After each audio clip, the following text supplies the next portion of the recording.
Hello, welcome to Quackalope. Thank you for being here. We just got done finished that wasn't grammatically We just correct. got done finished. You from Kentucky, boy? We just got done finished playing ourselves a little game here, and we're going to talk to you about it. You see, this is now or never, right? Bye. Now or never. Bye. Let me double check. It's late. It Let me is. double It's very check. late. Now or never. We Now should or have Never the by box. Red Raven Games from Ryan Lockett, another continuation in his series of Near and Far, Above and Below, and Now or Never. William, you're here as the designated Ryan Lockett fanboy. I am.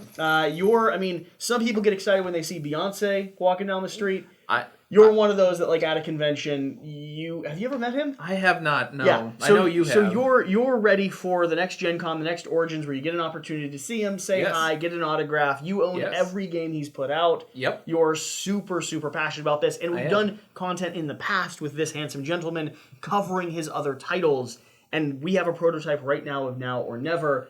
And I wanted to hold on to. I know it is currently 1:48 in the morning. I won't remind you what time it is anymore. Thanks. I appreciate you sticking around. So a quick 60-second on what this is, and then I'm going to encourage you to go watch the gameplay. Now or Never is going to be epic. Now or Never is going to be a game that's focused around resource management, action selection, a bit of tableau building, with a different kind of dystopian approach, or not dystopian approach, a hierarchy between you taking hero actions on the main board to go on quests, fight monsters, accomplish objectives, gain some onboard resources, and rescue survivors to bring into your settlement. Over here on your settlement, you're going to be upgrading your personal villager board. You're going to have these special hero actions. I forget what they're like, advisor actions. Something like that. Specialists. Which are going to be doing things like building into your tableau or generating more resources, healing you to full health, keeping your hero functioning on this adventure board. Swinging down to here is where the main programming of the game is going to be. This is going to be the area where you start developing your tableau, resource generation every single round, and an interesting victory condition. You clear all resources, all points at the very end of the game, and whoever is able to generate the best, the most efficiently, is going to be the victor. This game has an interesting build and take all these different pathways and objectives for one main goal, which is build your settlement. That's what this narrative is all about, and it's what the game forces you and encourages you to do. We played the first of a campaign, which had a few changes to the scenario, mostly some flavor and flavor text as opposed to just general rewards on the game board, but it functions as a 6-arc campaign or as a self-contained one-off kind of one-shot experience. And with that, you've never played any of these games before. Nope, I can't. You've played them all. Let me clear the floor for Shira. Of course. And see what she thinks from her first experience, because I really want to hear how you kind of line them up, where this one is potentially fitting.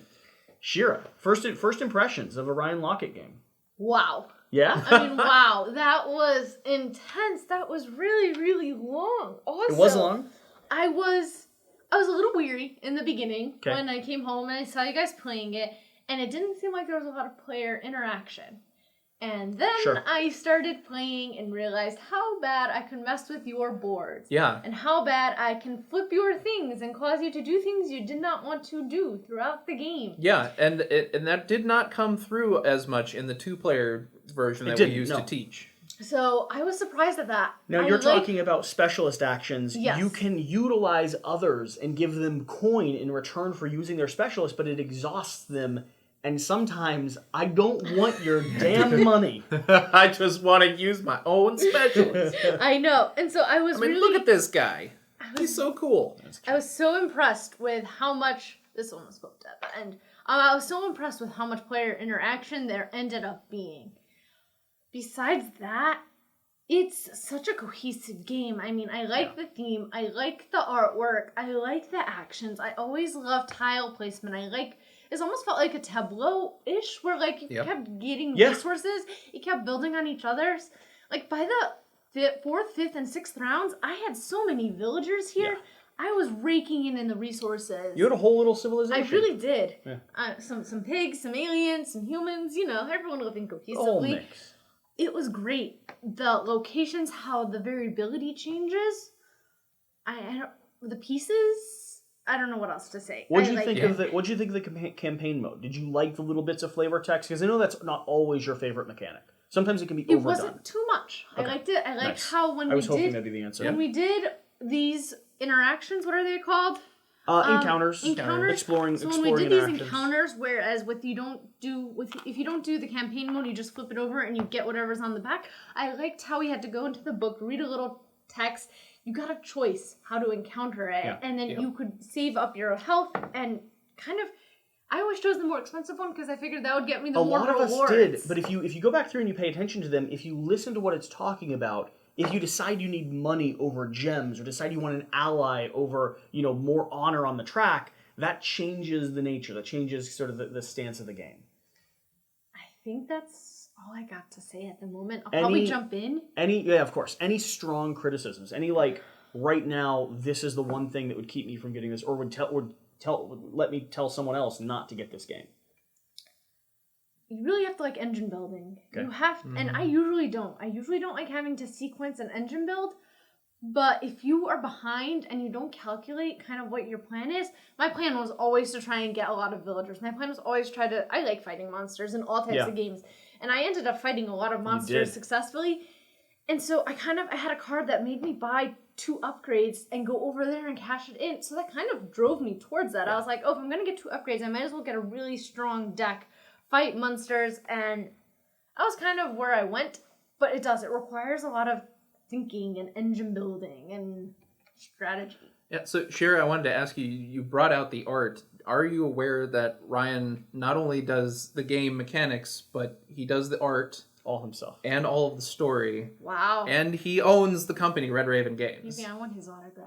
Will he be a gentleman? He might be. He might be. Yeah. He is without... He's very humble. He's very shy. He's soft spoken. I mean, the art in this is just gorgeous. He will watch this video and then turn it off when we start complimenting him. That's my theory. The players are gorgeous. The boards they're double sided. I saw a sneak peek of what the other side looks like, and board. It's all blue colors and dark colors, and I'm really excited to play that. This is the overworld. There is an underground. Yeah.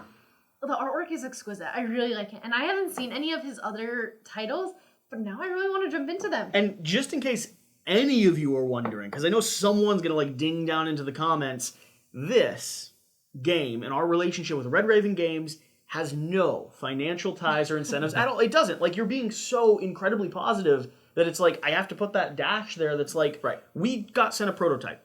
That's it. I have That's no clue how the games come to us. I just like to play them. That's true. You don't even pay attention to that. I don't pay attention. You're like, let's play a game. I'm like, sure. Let's see if I like it. William. Okay. So Now or Never. Break it down. The third in a series, and I don't know how many games to this point that are in Red Raven's catalog. Dozen it says plus easy. 27. Okay. Red Raven 27. Not all of them designed by Ryan, but still. I am still of the impression that Sleeping Gods is Ryan's magnum opus. Ooh. I don't know what that means. We have it downstairs. It means it is his Mona Lisa. Oh, it is absolutely all of this art. You played just 20 I played a 20-hour 25 hours worth of a solo campaign? Or I did, in Sleeping Gods. Wow. And a lot of what he learned in creating Sleeping Gods and in all the other games he's brought to this, to Now and Never. Or Now or Never.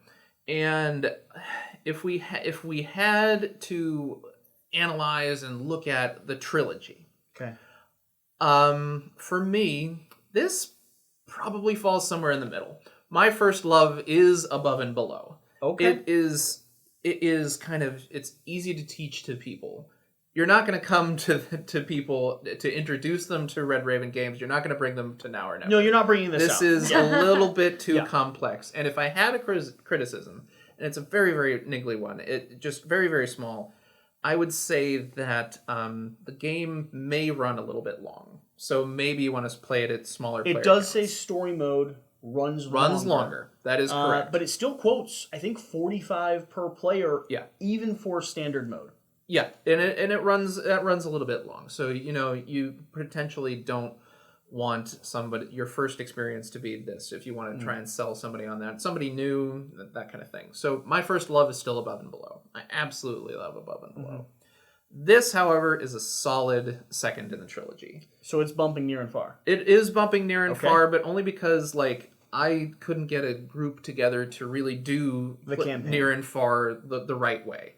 And Near and Far does not have a solo mode, or at least an official one. Now or Never, come out of the box, has a solo mode, which I really appreciated bringing over from Sleeping Gods. Now, I will tell you on Near and Far, one of the big complaints I have there, which I'm going to agree with you here, that this one's better than it.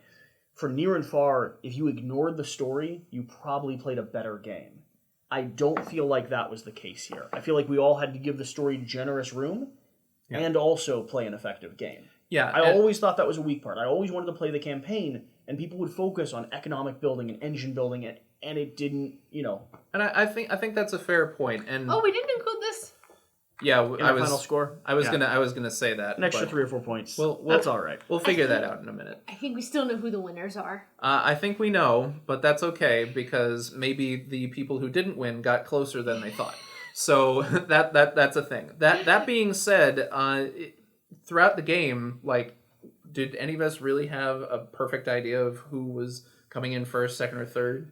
I don't think so. I personally didn't. There was a point in the game where I felt pretty certain, and things was were above catapulting. other people, but I felt competitive up into the point we were counting points. Right. Once we hit which is great because not and this is outside of Red Raven games. Not every game is like that. Yeah. This doesn't have a runaway leader necessarily, and if there is somebody runaway leader, you have that interaction where you say, "Well, I'm gonna." I felt you pay like a little bit more. I felt like I had control and agency over what I was scoring. Yeah. Once we hit the 5th round, I knew who was running away and who was not. Well, I'm gonna leave it at that. I don't want to spoil the gameplay, but yeah, I had a feeling. Yeah. So all told, another amazing entry in Red Raven Games' catalog. If you like Ryan Lockett's games, this is a must-buy for you. If you love beautiful artwork, a marrying of theme, mechanics, artwork, this is a game for you. If you just heckin' like adventure, this heckin', that's how old I am. If you like adventure, this is a game for you. It really is an accessible game for folks looking to get into it. this one beats the other two for me. Yeah. Well, yeah. It does. I don't have the same nostalgia you do. I don't That's have the correct. same. And right now, if I had to choose between, I own all 3 of them now. If I had to choose 1 to keep and 2 more to like sell or toss in the trash or give away to a friend, Oh, don't! Ow! Ow! I want to play them before you do anything. Of I know. That I'm not getting rid of any of his games, but I'm saying that this is the one. This is the one that for me locks it down. Now, I agree with you. It is not the intro to his genre. No. It is not. But him iterating on, and you're an experienced gamer that's coming to the table here, so you're not fair to like compare. I'm not fair. You're not fair. You're not a fair comparison to someone who is brand new to board I've only games been in this for like a and year getting and a started. half. I know, but you play with Alex and I. Like you're forced to play and have grown to love super complex games. Apparently. So for me, I think you're right that if someone was going to start learning about Red Raven Games, start figuring out how his mechanic systems work, this is probably not where you walk in the door. No. But I think the moment you understand any of his systems, this and Sleeping Gods are going to be right next. And Sleeping Gods may, in fact, be better. I have played on TTS. Mm-hmm. I enjoyed it quite a lot. I have a copy downstairs ready to dive into. I have not spent the time. I've not spent the time you have in it. Right. However, I would right now. This is his best game that I have experienced.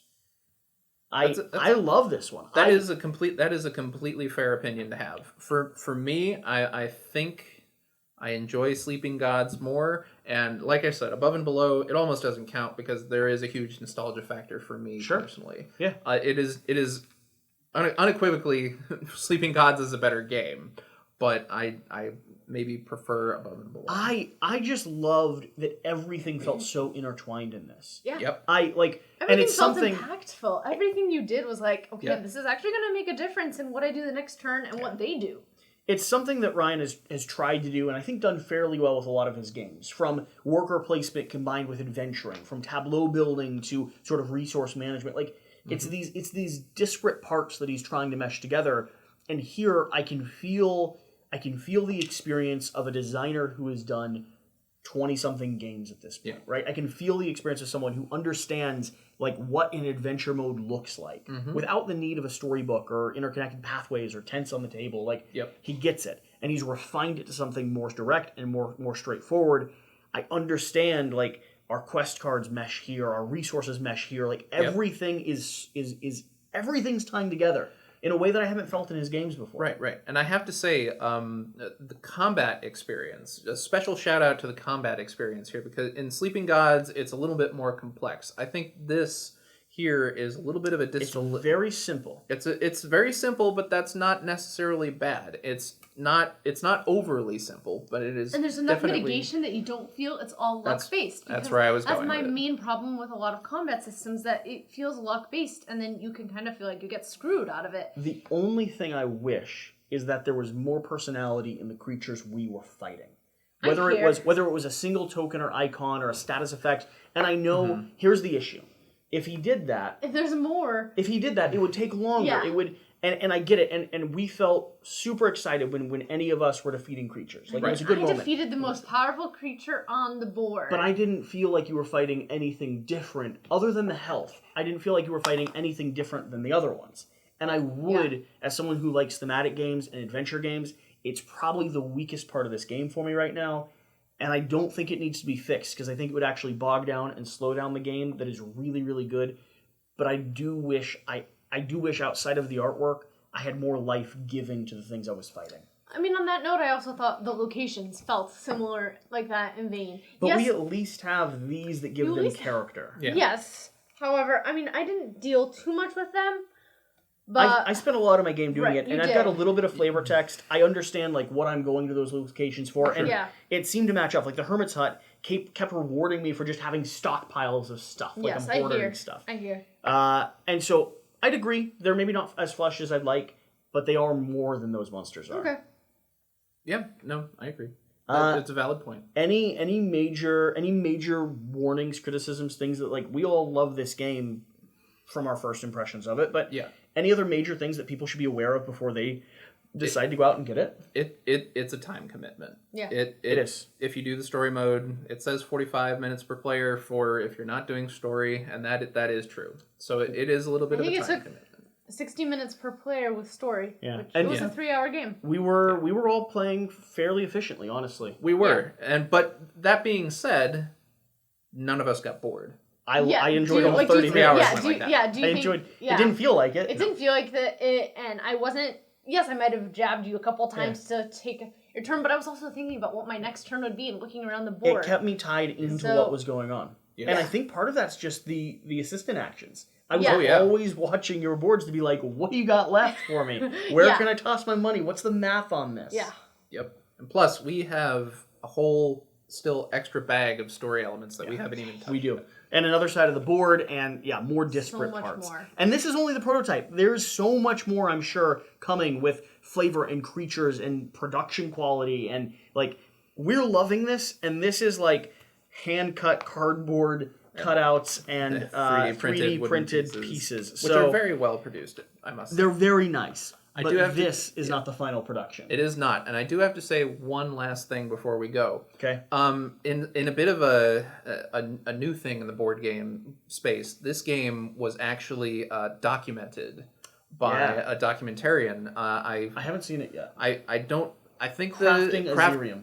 Crafting Azirium is the name of the documentary, and it follows Ryan and his wife Mallory in the creation of Now or Never, and also the release of Sleeping Gods, I believe, is in there as well. They kickstarted this documentary, so take a look if you're really interested in how game design works and how you really build something from the ground up, because this is built from the ground up by Ryan, and it is wonderful. So, thank you so much for watching, William. I'm so glad you got to come over and become a part of this. I assume at some point, unless he has me ship it off, you're going to come over and steal this from me.